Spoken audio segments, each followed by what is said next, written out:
राधे राधे दोस्तों, आपका हमारे YouTube चैनल दिव्य भक्ति ज्ञान वेग पर हार्दिक स्वागत है। ओम नमो भगवते वासुदेवाय। इससे पहले का अध्याय सुनने के लिए और अपने कमेंट्स द्वारा प्रेम और आशीर्वाद देने के लिए आप सभी का हृदय से बहुत बहुत धन्यवाद। आज आप सभी पुरुषोत्तम मास महात्म्य अर्थात अधिक मास महात्म्य का दूसरा अध्याय श्रवण करेंगे। लेकिन कथा आरंभ करने से पहले मैं आप सभी को यह बात बता दूं कि हमारे चैनल पर अब तक ज्येष्ठ मास महात्म्य के जितने भी अध्याय आपने सुने हैं, उनके आगे के अध्याय अब आप अधिक मास समाप्त होने के बाद ही सुन सकेंगे। और साथ ही हमारे इस चैनल पर अधिक मास स्नान की पावन कथाएं भी सुनी जा सकती है। यदि आपने अभी तक उन दिव्य कथाओं को नहीं सुना है तो आप सभी से मेरा यह विनम्र निवेदन है कि इन कथाओं को भी अवश्य सुनिएगा। आप में से बहुत कम श्रोता ऐसे हैं जो कथा को प्रारंभ से लेकर अंतिम तक अध्याय तक निरंतर सुन पाते हैं। यदि आपको हमारी वीडियो समय पर नहीं मिल पाती है तो आप सभी से निवेदन है कि हमारे चैनल को सब्सक्राइब करके बेल आइकन अवश्य दबा दीजिए, ताकि प्रतिदिन प्रातः 5 बजे अधिक मास महात्म्य की का पावन कथाएं आप सभी समय पर सुन सकें। तो आइए अब श्रद्धा और भक्ति के साथ आज की कथा का शुभ आरंभ करते हैं। इससे पहले के अध्याय में आपने जाना था कि शौनक आदि 88,000 ऋषियों से पूजित होने के बाद जब भी श्री सुखदेव जी आसन पर विराजमान हुए, तब उनके पश्चात जो कुछ भी हुआ उसका अद्भुत वर्णन अब आप भी सुनिए। शौनक आदि ऋषियों के पूछने पर श्री सूत जी बोले, राजा परीक्षित के पूछने पर भगवान सुखदेव जी द्वारा कही गई परम पूर्णमयी श्रीमद् भागवत कथा को श्री सुखदेव जी की कृपा से सुनकर और उसके बाद राजा परीक्षित के मोक्ष को देखकर मैं यहाँ यज्ञ करने वाले ब्राह्मणों के दर्शन करने हेतु आया हूँ और यहाँ यज्ञ में दीक्षित ब्राह्मणों का दर्शन करके मैं स्वयं को कृतार्थ मान रहा हूँ। ऋषि बोले, हे साधुओं, अन्य विषय की बातों को त्याग कर भगवान कृष्ण की कृपा से उनके मुख से जो कुछ भी आपने सुना है वह अपूर्व विषय आप हम सब लोगों से कहिए। हे महाभाग, संसार में जिससे परे कोई सार नहीं है, ऐसे मन को प्रसन्न करने वाली और जो सुधा से भी अधिकतर हितकर हो, ऐसी पुण्य कथा हम लोगों को सुनाइए। तब श्री सूत जी बोले, विलोम अर्थात ब्राह्मण के चरु अर्थात खीर में स्त्रिय के चरु मिल जाने से उत्पन्न होने पर भी मैं अत्यंत धन्य हूँ। जो श्रेष्ठ पुरुष भी आप मुझसे प्रसन्न कर रहे हैं, भगवान वेद व्यास जी के मुख से मैंने जो कुछ सुना है वही अब मैं आप सभी को यथावत सुनाता हूँ। आप सभी एकाग्र होकर ध्यान पूर्वक सुनिए। एक समय की बात है, देव ऋषि नारद मुनि भगवान नारायण के आश्रम में गए। वह आश्रम अनेक तपस्वियों, सिद्धि पुरुषों और देवताओं से सुशोभित था। वहाँ बेर, बहेरा, आंवला, बेल, आम, जामुन, कदम और अनेक सुंदर वृक्ष अपनी दिव्य छटा बिखेर रहे थे। भगवान विष्णु के चरणों से निकली हुई पवित्र गंगा और अलकनंदा भी वहाँ कल कल करती ध्वनि करती हुई बह रही थी। ऐसे परम पवित्र नर नारायण आश्रम में पहुंचकर श्री नारद मुनि ने उन भगवान नारायण को देखा, जिनका मन सदा परम ध्यान में लीन रहता है और जिन्होंने अपनी इंद्रियों को पूर्ण रूप से जीत लिया है, जिनका तेज चारों ओर प्रकाशित हो रहा है और जो देवताओं के भी देव तथा महान तपस्वी हैं।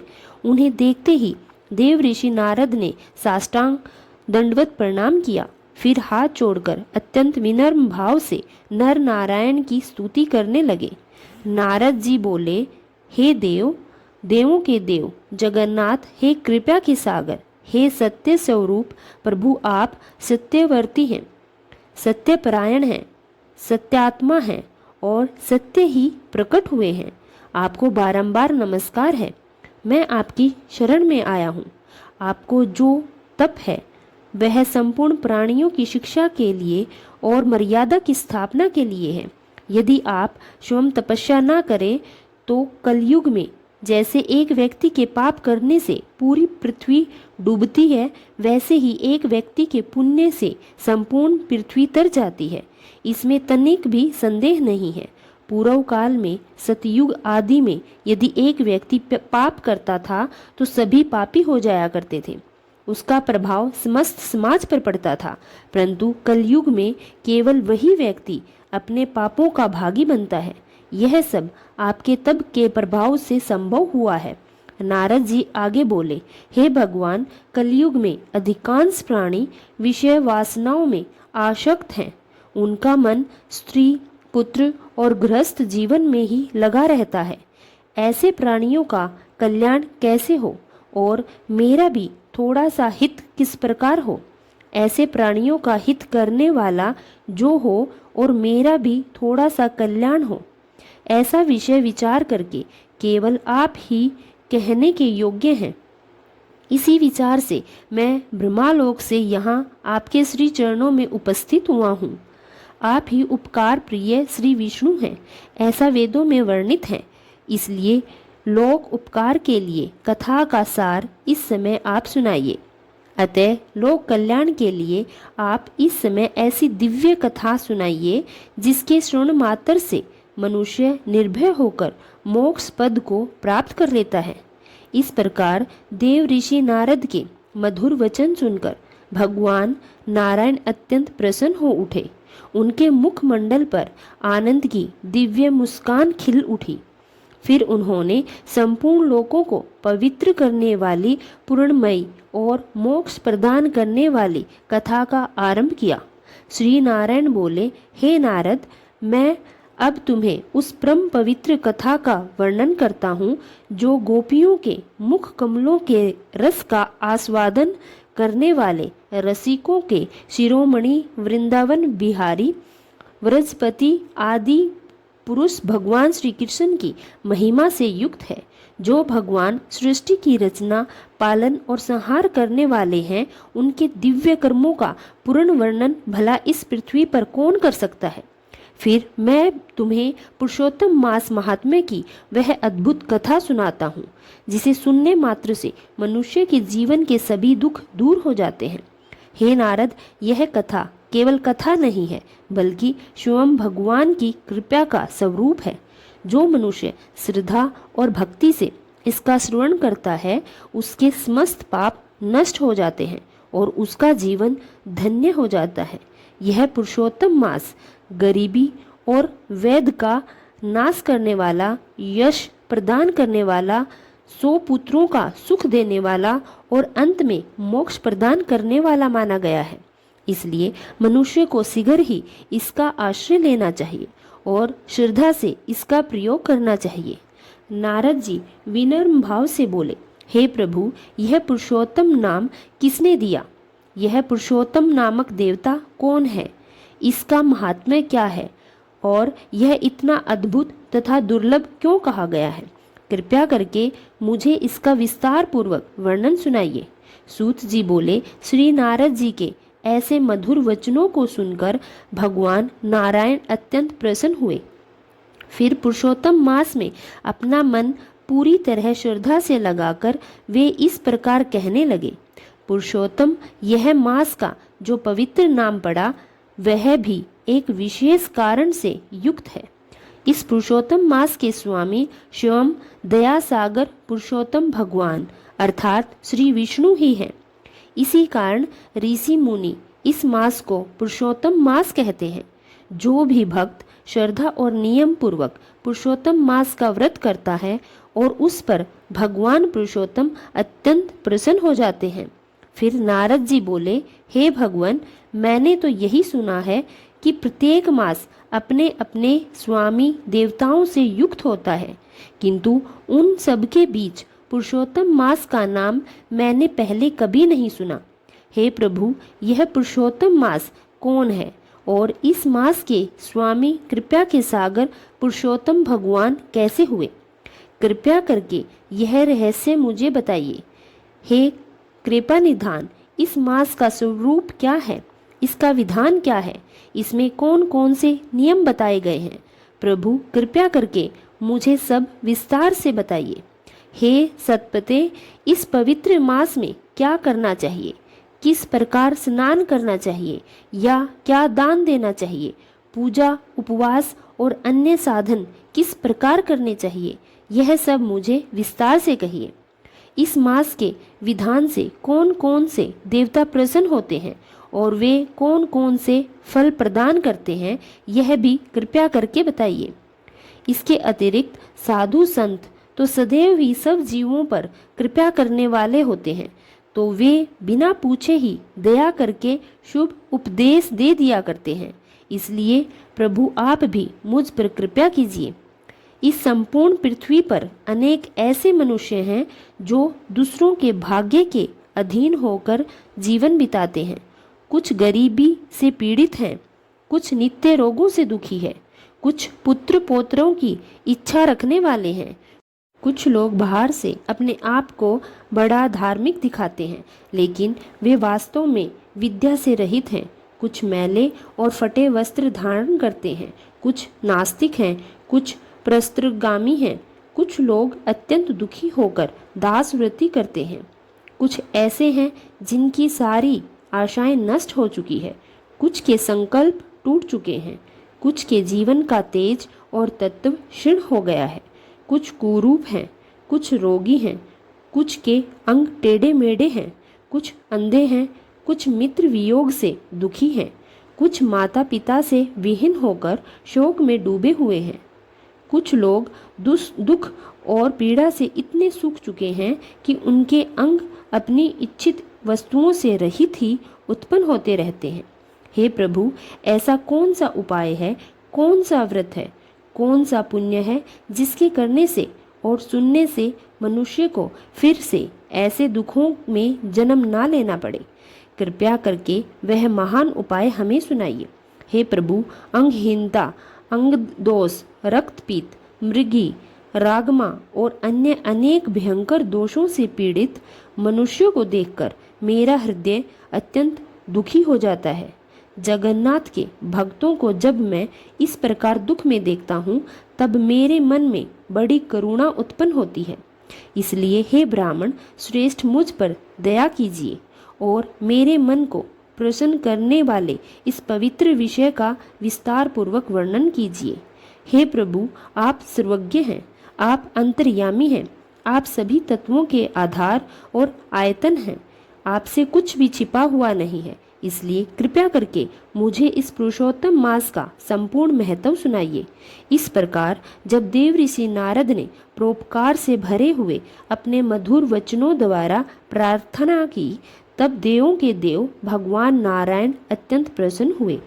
उनका मुख चंद्रमा के समान शांत और मन को शीतल करने वाला था। फिर उन्होंने महामुनि नारद की ओर प्रेम से देखा और नए मेघों के समान गंभीर वचनों में बोलना आरंभ किया। उन्होंने जो कुछ भी नारद जी को बताया, उसका वृतांत आप सभी अगले अध्याय में जरूर सुनिएगा। उम्मीद है आपने आज हमारे चैनल पर अधिक मास स्नान की कथा भी सुनी होगी, और अगर यह वीडियो आपको पसंद आई हो तो वीडियो को लाइक करना ना भूलिए। बोलिए भगवान विष्णु की जय। अब आपको मैं सुनाती हूँ पुरुषोत्तम भगवान की कहानी। बोलिए पुरुषोत्तम भगवान की जय हो। बहुत समय पहले की बात है। किसी गांव में एक बुढ़िया अम्मा रहती थी। बुढ़िया माई का एक बेटा और बहू थी। बुढ़िया माई बहुत धर्म कर्म करने वाली थी, बहुत पूजा पाठ करती थी, दान धर्म करती थी। आए पुरुषोत्तम का महीना तो बुढ़िया माई अपने बेटे बहू से कहने लगी कि कल से मैं पुरुषोत्तम का स्नान किया करूँगी। तो बेटा बहू बोले, माँ तुम तो हर बार पुरुषोत्तम महीने का स्नान करती हो, पुरुषोत्तम महीने में पूजा पाठ करती हो, दान करती हो, तुम्हें इससे क्या फल मिलता है? देखो तो जरा, मेरे विवाह को 5 साल हो गए हैं, लेकिन ना तो मेरे पास कोई नौकरी है और ना ही तुम्हारे कोई पोता पोती हुआ है। तुम्हें पुरुषोत्तम महीने का स्नान करने का क्या फल मिला। तो माँ सोचने लगी कि बेटा बहू के मन में तो संशय आ गया है। वह बोली, बेटा कोई बात नहीं, मैं पुरुषोत्तम भगवान से मिलकर आती हूँ और पूछूंगी कि मेरे स्नान दान का फल मुझे कब मिलेगा। इतना कहकर उसने पुरुषोत्तम भगवान की जय बोली और घर से निकल गई। चलती रही, चलती रही, चलती रही। रास्ते में उसे एक आदमी मिला जिसे कोढ़ की बीमारी थी। वह आदमी बुढ़िया माई से पूछने लगा, बुढ़िया माई तुम कहाँ जा रही हो। तब बुढ़िया माई बोली कि भाई, मैंने अपने जीवन में हर तीसरे साल आने वाले पुरुषोत्तम माह का स्नान और व्रत किया है। इस महीने में बहुत दान धर्म भी किए हैं, लेकिन मेरे बेटे बहू कहते हैं कि तुम्हें इसका कोई पुण्य नहीं मिला। इसलिए मैं पुरुषोत्तम भगवान से मिलने जा रही हूँ। उनसे मिलकर पूछूंगी कि मुझे मेरे पूजा पाठ का फल कब मिलेगा। तब वह कोढ़ी बोला, यदि तुम भगवान से मिलने जा रही हो तो मेरे दुख का निवारण भी पूछ लेना। जब मैं 13 वर्ष का था तब से मुझे यह कोढ़ है और मुझे नहीं पता मुझे किस कर्म की सजा मिल रही है। मेरा कोढ़ ठीक नहीं होता। तब बुढ़िया माई बोली, ठीक है, अगर मुझे भगवान मिलेंगे तो मैं तुम्हारे दुख का निवारण भी पूछ लूँगी। इतना कहकर पुरुषोत्तम भगवान की जय बोलकर आगे चलने लगी। थोड़ी दूर चली कि चलते चलते रास्ते में उसे एक कुम्हार पति पत्नी मिल गए। वे पूछने लगे, बुढ़िया माई तुम कहाँ अनजान सूने रास्ते पर कहाँ जा रही हो। तब बुढ़िया माई ने उसे सारी बात बता दी कि मेरे बेटे बहू कहते हैं कि तुम्हें पुरुषोत्तम स्नान का कोई फल नहीं मिला, तो मैं पुरुषोत्तम भगवान को ढूंढने जा रही हूँ। उनसे ढूंढकर पूछूंगी कि मुझे मेरे स्नान दान का फल क्यों नहीं मिलता। तब वह कुम्हार कहने लगा कि अगर आपको पुरुषोत्तम भगवान मिल जाएं तो हमारे दुख का निवारण भी पूछ लेना। बुढ़िया माई बोली, तुम्हें क्या दुख है। तो वह बोले कि हमारी जीविका मटके बनाने से चलती है, लेकिन 2 साल हो गए हैं हमारे चौके पर टूटे फूटे मटके ही बनते हैं। कुछ अगर अच्छे बन भी जाएं तो जब हम उन्हें पकाते हैं तब फूट जाते हैं। हमें नहीं पता ऐसा क्यों होता है। तुम्हें भगवान मिल जाए तो मुझे पूछ लेना ऐसा क्यों होता है। बुढ़िया माई बोली, ठीक है, मैं आगे जाती हूँ, भगवान मिल जाएंगे तो जरूर पूछ लूँगी। इतना कहकर पुरुषोत्तम भगवान की जय बोली और आगे चलने लगी। थोड़ी दूर और आगे चली तो उसे वहाँ पर एक नाग मिल गया और कहने लगा, मैं तुमको डसूंगा। बुढ़िया माई कहने लगी कि अभी तो मैं पुरुषोत्तम भगवान को ढूंढने जा रही हूँ। मैं पुरुषोत्तम मास के व्रत करती हूँ, स्नान करती हूँ, दान भी करती हूँ, लेकिन मुझे उनका कोई फल नहीं मिला। पहले मैं पुरुषोत्तम भगवान को ढूंढूंगी, उनसे पूछूंगी कि तुम मेरे स्नान का दान का फल क्यों नहीं देते। उनसे पूछकर लौट कर आऊँ तब तुम मुझे डस लेना। तब वह कहने लगी कि तुम भगवान को ढूंढने जा रही हो तो मेरे दुख का निवारण भी पूछ लेना। बुढ़िया माई बोली, तुम्हें भला कौन सा दुख है। तब वह बोला कि मेरी नागिन जब भी अंडे देती है तो वह एक सपोला जिंदा भी नहीं रहता। पता नहीं हमें किस कर्म की सज़ा मिल रही है। तुम भगवान को ढूंढने तो जा रही हो, उनसे पूछ लेना। बुढ़िया माई ने कहा, ठीक है, अब मैं जा रही हूँ तो तुम्हारे दुख का निवारण भी पूछ लूँगी। इतना कहकर पुरुषोत्तम भगवान की जय बोली और आगे चल दी। चलते चलते एक जंगल आ गया। जंगल में चली गई। वहाँ पेड़ के नीचे एक महात्मा जी बैठे थे। महात्मा जी ने बुढ़िया माई को देखा तो पूछने लगे, बुढ़िया माई, इस सुनसान जंगल में तुम क्या कर रही हो और कहाँ जा रही हो। तब वह बोली, अपने बेटे बहू के तानों से दुखी होकर मैं भगवान से मिलने जा रही हूँ। महात्मा जी बोले, तुम्हारा बेटे बहू ने ऐसा क्या कह दिया जो तुम जंगल में चली आई। तो वह बोली, मैं पुरुषोत्तम के व्रत करती हूँ, पुरुषोत्तम के महीने आने पर खूब स्नान दान करती हूँ, लेकिन मेरा बेटे बहू कहते हैं कि पुरुषोत्तम भगवान तुम्हें कोई फल नहीं देते। अब मैं भगवान से मिलने जा रही हूँ और उन्हीं से पूछूंगी कि मेरे स्नान दान का फल आप क्यों नहीं देते। तो महात्मा जी बोले कि तुम्हें पुरुषोत्तम भगवान मिल भी गए तो तुम कैसे पहचानोगी। बुढ़िया माई बोली कि पुरुषोत्तम भगवान का नाम लूँगी और पहचान ही लूँगी। तब वह महात्मा जी को प्रणाम करके आगे चलने लगी। पुरुषोत्तम भगवान ने सोचा कि यह तो मुझसे मिलकर ही जाएगी, क्योंकि महात्मा जी के भेष में पुरुषोत्तम भगवान ही वहाँ बैठे थे। तब बुढ़िया माई के आगे चलते ही पुरुषोत्तम भगवान ने अपने असली रूप में आकर पीछे से कहने लगे, बुढ़िया माई कहाँ जा रही है, मैं तो यहीं खड़ा हूँ। बुढ़िया माई ने देखा तो बहुत खुश हुई और पुरुषोत्तम भगवान को प्रणाम करने लगी, उनका दर्शन करने लगी। तो भगवान ने कहा, बुढ़िया माई बता तुझे क्या जानना है, पूछ ले। तब बुढ़िया माई कहने लगी, प्रभु अब तो मुझे आपके दर्शन हो गए हैं, अब मुझे कुछ भी नहीं पूछना है, अब तो आप मुझे कुछ भी नहीं चाहिए। तब पुरुषोत्तम भगवान ने बुढ़िया माई को आशीर्वाद दिया और कहा, तुम्हारा कल्याण हो। पुरुषोत्तम भगवान के दर्शन करके बुढ़िया माई जाने लगी तो उसने विचार किया कि रास्ते में इतने सारे लोग मिले थे, मुझे अपने अपने दुख बताए हैं, उनके दुख का निवारण भी तो जान लो। तब वह पुरुषोत्तम भगवान से कहने लगी, भगवान जब मैं यहाँ आ रही थी तो रास्ते में मुझे बहुत सारे लोग मिले, सब बहुत दुखी लग रहे थे, उनके दुख का निवारण भी बता दो। तो पुरुषोत्तम भगवान कहने लगे, बुढ़िया माई जिस कोढ़ी को तूने रास्ते में देखा था वह तो अपने पिछले जन्मों का फल भोग रहा है।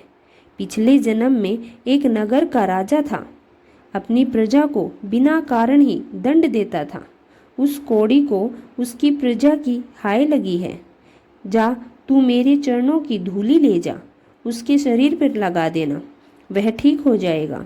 बुढ़िया माई ने कुम्हार दंपत्ति के दुख का निवारण पूछा तो पुरुषोत्तम भगवान कहने लगे, एक बार गांव का एक गरीब व्यक्ति अपनी बेटी के विवाह के लिए कलश लेने आया, लेकिन उसके पास पैसे नहीं थे। कुम्हार दंपत्ति ने उसे कलश नहीं दिया। उसे इस गरीब की हाय लगी है, उससे कह देना कि अपने बनाए हुए 100 मटके किसी प्याऊ में दान करेगा तो उसका दुख दूर हो जाएगा। बुढ़िया माई ने सांप के दुख का निवारण पूछा तो पुरुषोत्तम भगवान बोले कि एक बार उसकी नागिन ने किसी गर्भवती स्त्री को डसा था और वह स्त्री अपने बच्चे के साथ ही मर गई। उसी की हाय इस नाग को लगी है।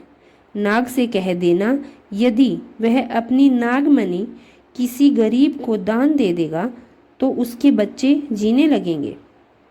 सबके दुख का निवारण पूछने के बाद बुढ़िया माई ने पुरुषोत्तम भगवान को प्रणाम किया और अपने घर की तरफ चल दी।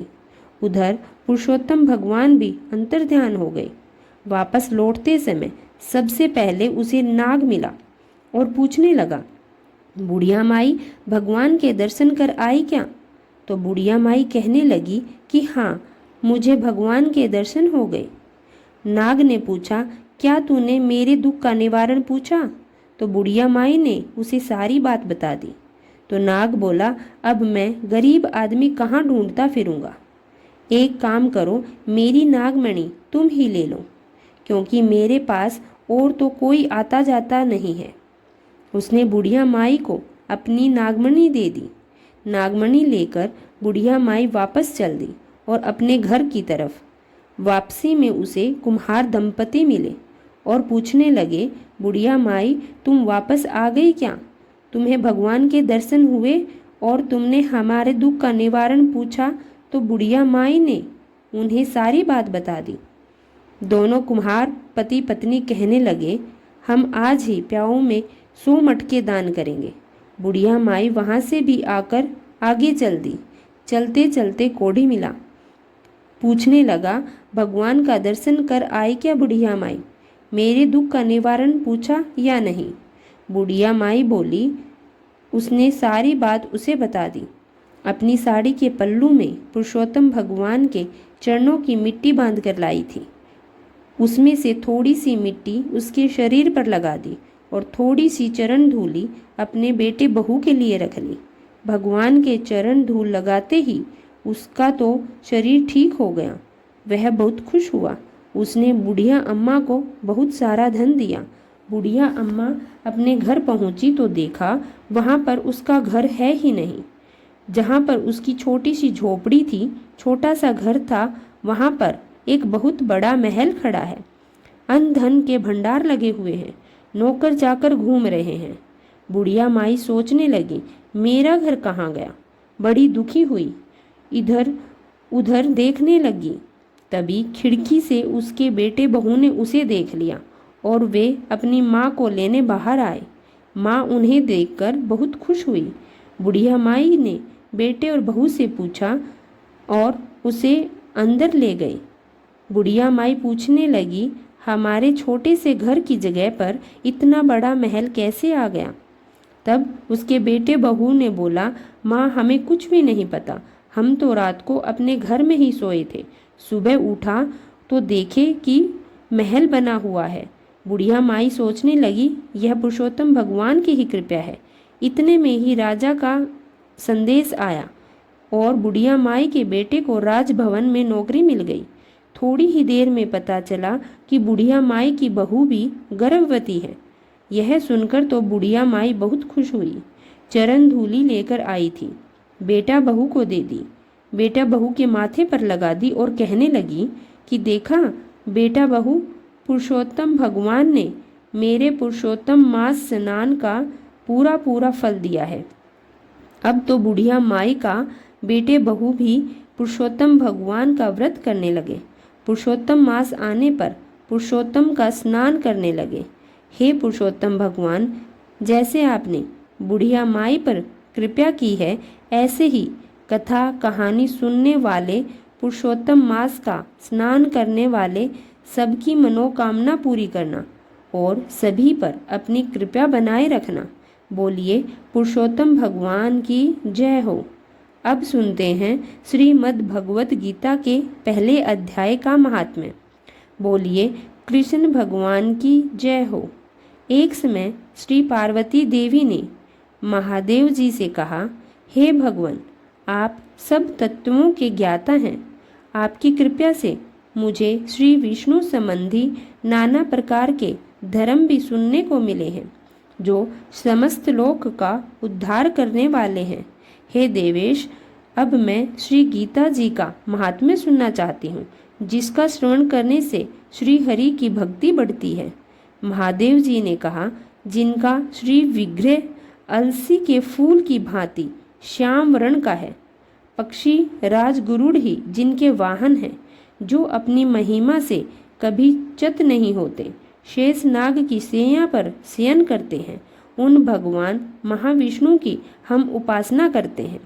एक समय की बात है, मोर दैत्य के नाशक भगवान विष्णु शेष नाग के रमणीय आसन पर सुख से बैठे थे। उस समय समस्त लोगों को आनंद देने वाली भगवती लक्ष्मी ने उनसे कहा, हे भगवान, आप संपूर्ण जगत का पालन करते हैं और अपने ऐश्वर्य के प्रति उदासीन होकर जो इस चीर जागर में निद्रा ले रहे हो, इसका क्या कारण है?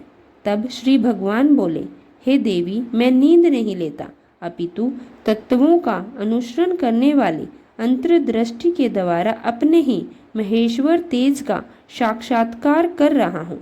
यह वही तेज है जिसका योगी पुरुष कुशाग्र बुद्धि के द्वारा अपने अंत्यकरण में दर्शन करते हैं और जिसे मीमांसक विद्वान वेदों का सार तत्व निश्चित करते हैं।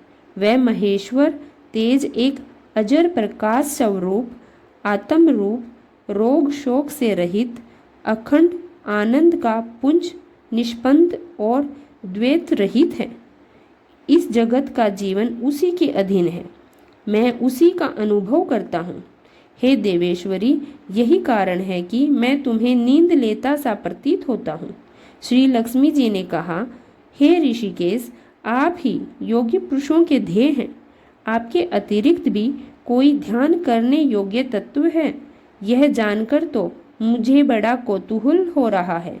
इस चराचर जगत की सृष्टि और संहार करने वाले तो आप ही हैं। आप तो सर्वसमर्थ हैं। इस प्रकार की स्थिति में होकर भी यदि आप उस परम तत्व से भिन्न हैं तो मुझे भी उसका बोध कराइए। तब श्री भगवान ने कहा, हे प्रिय, आत्मा का स्वरूप द्वैत और अद्वैत से पृथक भाव और भाव से मुक्त आदि और अंत से रहित है। शुद्ध प्रकाश से उपलब्ध होने वाले और परमानंद स्वरूप होने वाले के कारण एकमात्र सुंदर है। वही मेरा ईश्वरीय रूप है। आत्मा का एक तत्व ही सबके द्वारा जानने योग्य है। गीता शास्त्र में इसी का प्रतिपादन हुआ है। अमित तेजस्वी भगवान विष्णु के यह वचन सुनकर लक्ष्मी देवी ने शंका उपस्थित करते हुए कहा, भगवान, यदि आपका स्वरूप स्वयं परमानंद मनमय और मन वाणी ही की पहुंच से बाहर है तो गीता कैसे उसका बोध कराती है? मेरे इस संदेह का निवारण करें। श्री भगवान ने कहा, सुंदरी सुनो, मैं गीता में अपनी स्थिति का वर्णन करता हूँ। कर्मशय 5 अध्यायों को तुम 5 मुख जानो, 10 अध्यायों को 10 भुजाएं समझो, 1 अध्याय को उदर और दोनों अध्यायों को चरण कमल जानो। इस प्रकार यह 18 अध्यायों की ईश्वरीय मूर्ति ही समझनी चाहिए। यह ज्ञान मात्र से महान पातकों का नाश करने वाली है।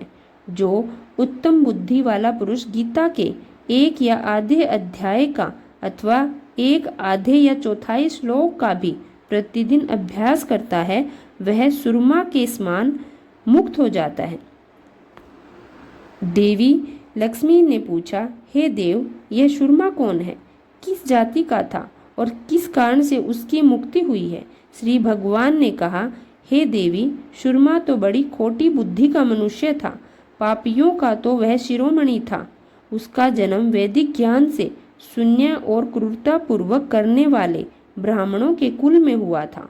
वह ना तो ध्यान करता था, ना जप करता था, ना ही कोई होम करता था और ना ही कभी अतिथियों का सत्कार करता था। लपट होने के कारण सदा विषयों से सेवन में ही लगा रहता था। फल जोतता और पत्ते बेचकर जीविका चलाता। उसे मदिरा पीने का व्यसन और मांस भी खाता था। इस प्रकार उसने अपने जीवन का दीर्घकाल व्यतीत कर दिया। एक दिन की बात है, मूढ़ बुद्धि सुशर्मा पत्ते लाने के लिए किसी ऋषि की वाटिका में घूम रहा था। इसी बीच में काल रूपी काले सांप ने उसे डस लिया। सुशर्मा की मृत्यु हो गई। तदंतर वह अनेक नरकों में जाकर वहां की यातनाएं भोगकर मृत्युलोक में लौट आया और वहां पर बोझा ढोने वाला बैल बना। किसी समय किसी पंगु ने उसे अपने जीवन को आराम से व्यतीत करने के लिए खरीद लिया।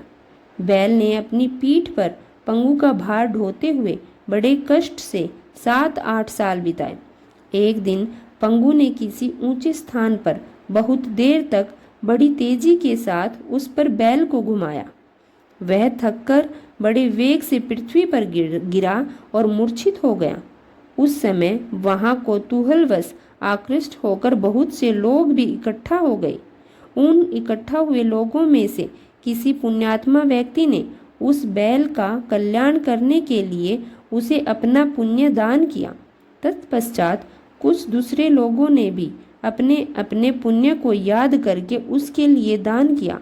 उस भीड़ में एक वेश्या भी खड़ी थी। उसने भी अपने पुण्य का पता नहीं था। उसने लोगों की देखा देखी पहल के लिए कुछ त्याग दिया। तदंतर यमराज के दूत उस पर पड़े हुए प्राणी को पहले यमपुरी में ले गए। वहां यह विचार किया गया कि यह वेश्या के दिए हुए पुण्य से पुण्यवान हो गया है। फिर उसे छोड़ दिया गया। फिर भी भूलोक में आ गया। उत्तम कुल और शील वाले ब्राह्मण के घर में उसका जन्म हुआ। उस समय उसे अपने पूर्व जन्म की सभी बातें याद थी। बहुत दिनों के बाद अपने अज्ञान को दूर करने वाले कल्याण तत्व का जिज्ञासु होकर वह उस वेश्या के पास गया और उसके दान की बात बताते हुए पूछने लगा, तुमने कौन सा पुण्य दान किया था? तब वेश्या कहने लगी, यह पिंजरे में बैठा हुआ तोता प्रतिदिन कुछ पढ़ता है, उससे मेरा अंत्यकरण पवित्र हो गया है। बस उसी का पुण्य मैंने तुम्हारे लिए दान किया था। इसके बाद उन दोनों ने तोते से पूछा। तब उस तोते ने अपने पूर्व जन्म का स्मरण करते हुए प्राचीन इतिहास को कहना आरंभ किया। तोता बोला, पूर्व जन्म में मैं विद्वान होकर भी विद्वता के अभिमान से मोहित रहता। मेरा राग द्वेष इतना बढ़ गया था, मैं गुणवान विद्वानों के प्रति भी ईर्ष्या का भाव रखता था। समय आने पर मेरी मृत्यु हो गई। मैं अनेकों घृणित तोखों में भटकता रहा। फिर इसके बाद इस लोक में आया हूँ। सद्गुरु की अत्यंत निंदा करने के कारण तोते के कुल में मेरा जन्म हुआ है। पापी होने के कारण छोटी अवस्था में ही मेरा माता पिता से वियोग हो गया। एक दिन की बात है, मैं ग्रीष्म ऋतु में तपे हुए मार्ग पर पड़ा हुआ था। वहाँ से कुछ श्रेष्ठ मुनि मुझे उठा लाए। महात्माओं के आश्रम के भीतर एक पिंजरे में उन्होंने मुझे रख छोड़ा। वही मुझे पढ़ाया गया। ऋषियों के बालक बड़े आदर के साथ गीता के पहले अध्याय की आवृत्ति करते थे। उसे सुनकर मैं भी बारंबार उसी का पाठ करने लगा।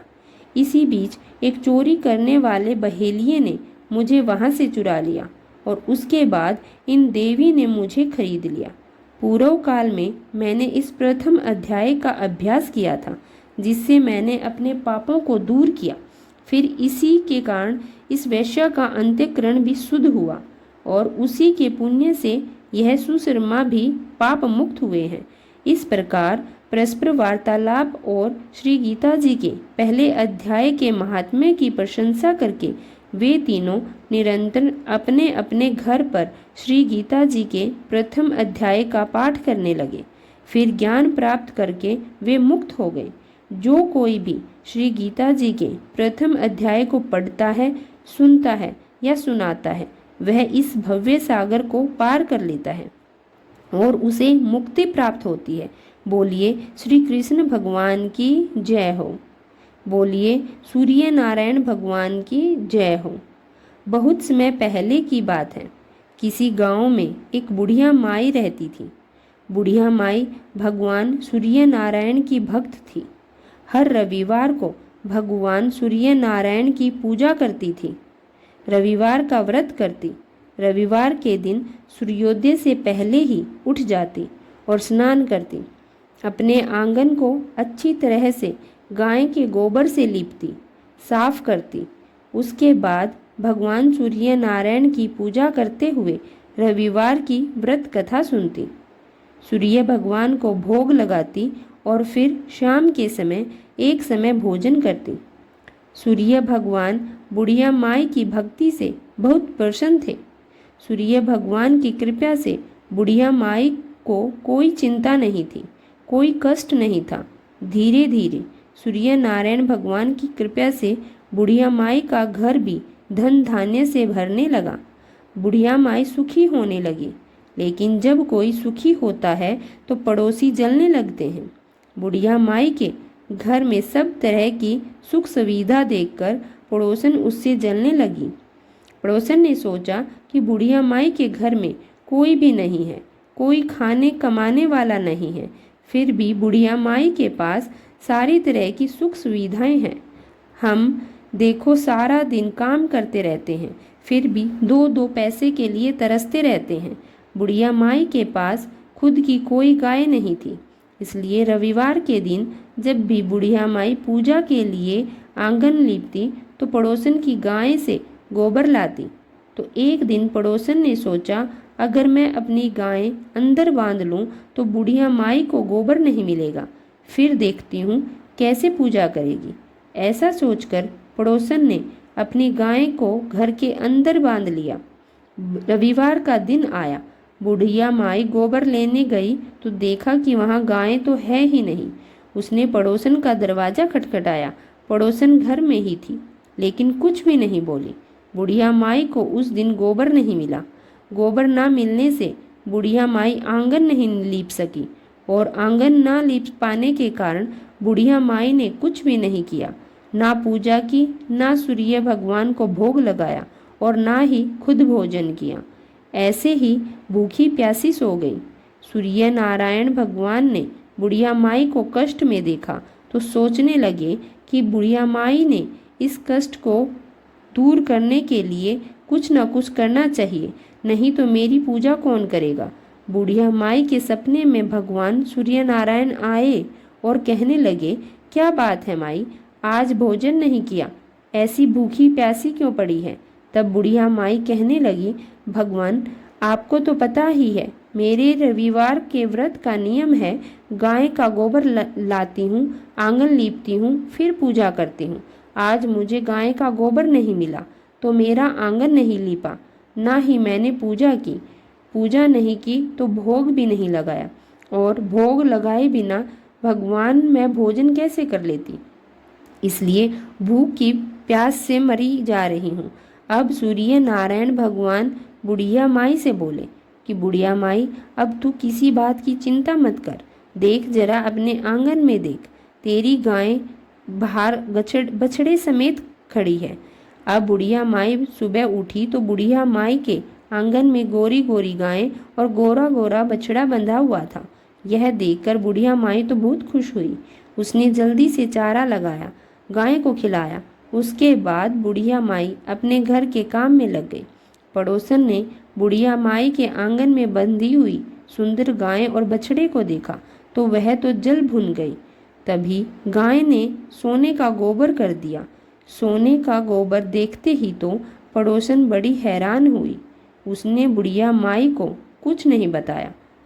देखा कि बुढ़िया माई आसपास नहीं है तो उसने सोने का गोबर उठा लिया और उसे अपने घर में ले गई और अपनी गाय का गोबर लाकर बुढ़िया माई के गोबर के पास रख दिया। सोने के गोबर से पड़ोसन थोड़े ही दिनों में बड़ी धनवान होने लगी, क्योंकि वह रोज सोने का गोबर उठा ले जाती। अब बुढ़िया माई रोज अपनी गाय के गोबर से आंगन लीपती, सूर्य नारायण भगवान की पूजा करती और व्रत करती। इससे बुढ़िया माई भी बड़ी प्रसन्न रहने लगी थी। बुढ़िया माई को सोने के गोबर के बारे में कुछ नहीं पता था। वह तो पहले की तरह बस रविवार को भगवान सूर्य नारायण का व्रत करती और कथा सुनती। उधर सूर्य नारायण भगवान ने सोचा कि मैंने बुढ़िया माई को धन दिया, लेकिन बुढ़िया माई को तो लेना ही नहीं आया। उन्होंने पड़ोसन की चालाकी का भी नहीं पता चला तो सूर्य नारायण भगवान ने अपनी माया फैला दी और तेज आंधी तूफान ला दी। तेज आंधी तूफान देकर बुढ़िया माई ने गाय को अपने घर के अंदर बांध ली। अब अपने घर के अंदर बांध ली तो गाय ने सोने का गोबर किया। बुढ़िया माई ने सोने का गोबर देखा तो बड़ी हैरान हुई। उस दिन से बुढ़िया माई गाय को अपने घर के अंदर बांधने लगे। सोने के गोबर से बुढ़िया माई का कुछ ही दिनों में बड़ी धनवान होने लगी। बुढ़िया माई के धनवान होने पर पड़ोसन को बहुत बुरा लगा, क्योंकि उसे जो सोना रोज मिल रहा था वह मिलना बंद हो गया। तो उसने अपने पति को समझा बुझाकर उस नगर के राजा के पास भेज दिया और कहलवा दिया कि बुढ़िया माई की गाय तो सोने का गोबर करती है, ऐसी गाय तो राजा महाराजा के यहाँ होनी चाहिए। तब उसके पति ने जाकर राजा के कान भर दिए, राजा से चुगली कर दी। राजा ने कहा कि जब तक मैं देख न लूँगा मानूंगा नहीं। राजा ने वहाँ पर अपने सिपाहियों का पहरा लगा दिया। सिपाही छिपकर बैठ गए। जब गाय ने सोने का गोबर किया तो उन्होंने राजा को बताया कि हाँ, सच में बुढ़िया माई की गाय तो सोने का गोबर करती है। यह बात सुनकर राजा बड़ा हैरान हो गया। उसे बड़ी खुशी हुई। अगर यह गाय हमारे महल में आ जाए तो हमारे तो खजाने भर जाएंगे। तो उसने सिपाहियों को भेजा, जाओ बुढ़िया माई की गाय और बछड़े को लेकर आओ। रविवार का दिन था। बुढ़िया माई सूर्य भगवान की पूजा कर रही थी। पूजा करके उसने भगवान का भोग लगाया और अभी वह भोजन करने बैठी ही थी कि इतने में ही राजा के सिपाही आ गए और गाय और बछड़ा मांगने लगे। बुढ़िया माई रोने लगी, गिड़गिड़ाने लगी, यह गाय तो मुझे सूर्य भगवान ने दी है, इसे मत लेकर जाओ, यह तो सूर्य नारायण भगवान का प्रसाद है।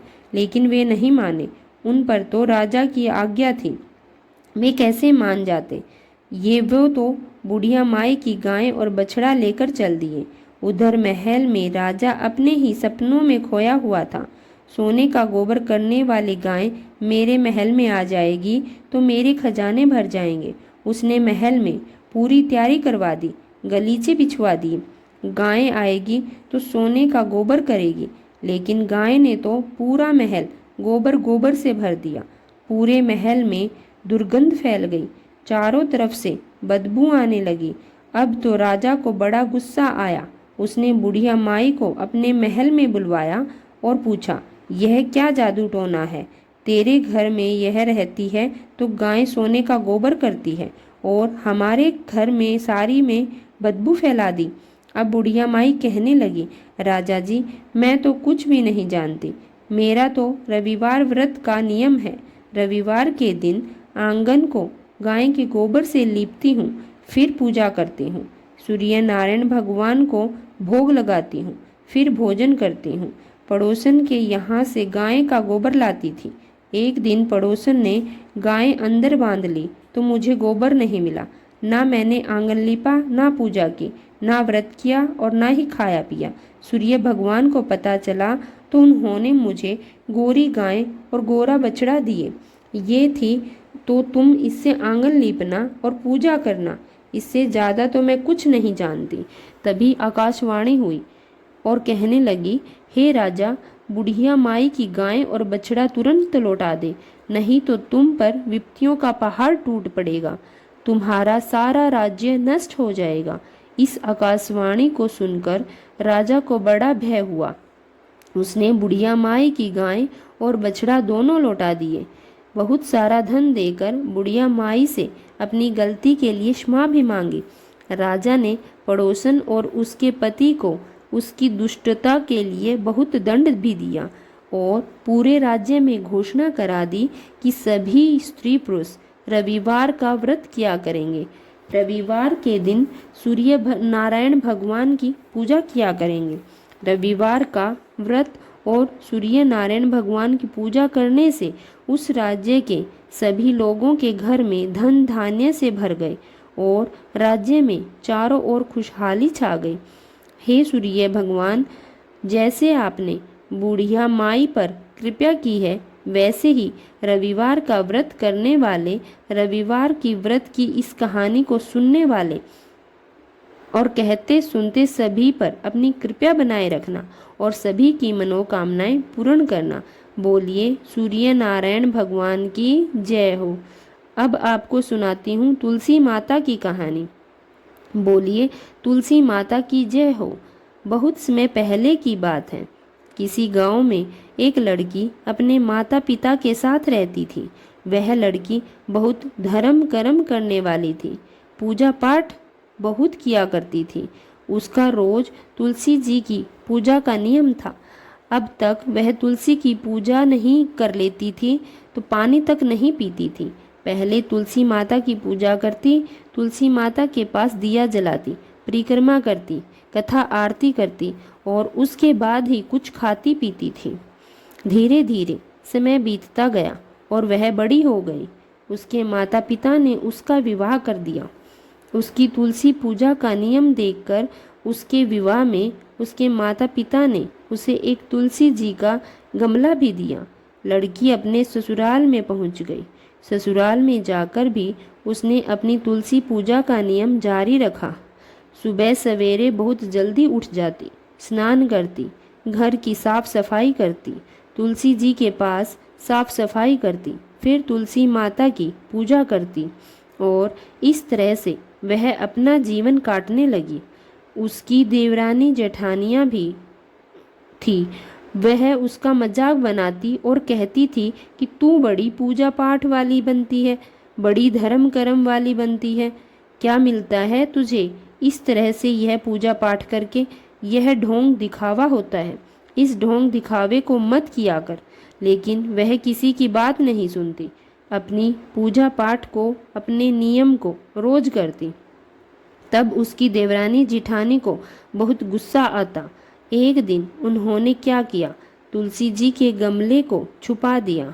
उन्होंने सोचा कि ना इसे तुलसी का गमला मिलेगा और ना ही यह पूजा पाठ करेगी, फिर देखते हैं क्या करती है। लेकिन लड़की को तो पूजा पाठ करनी थी, उसका तो नियम था। उसने वह गमला ढूंढ लिया। इस तरह अब रोज होने लगा। उसकी देवरानी जेठानी कहीं पर गमला छुपा देती, पर लड़की बड़ी मुश्किल से वह गमला ढूंढ लेती, फिर पूजा पाठ करती, परिक्रमा करती और तभी कुछ खाती पीती। एक दिन देवरानी जेठानी आपस में बातें करने लगी। हम कहीं भी छुपा दें, यह तुलसी का गमला ढूंढ ही लेती है। हम एक काम करते हैं, आज इस गमले को तोड़ ही देते हैं, फिर देखते हैं क्या करेगी।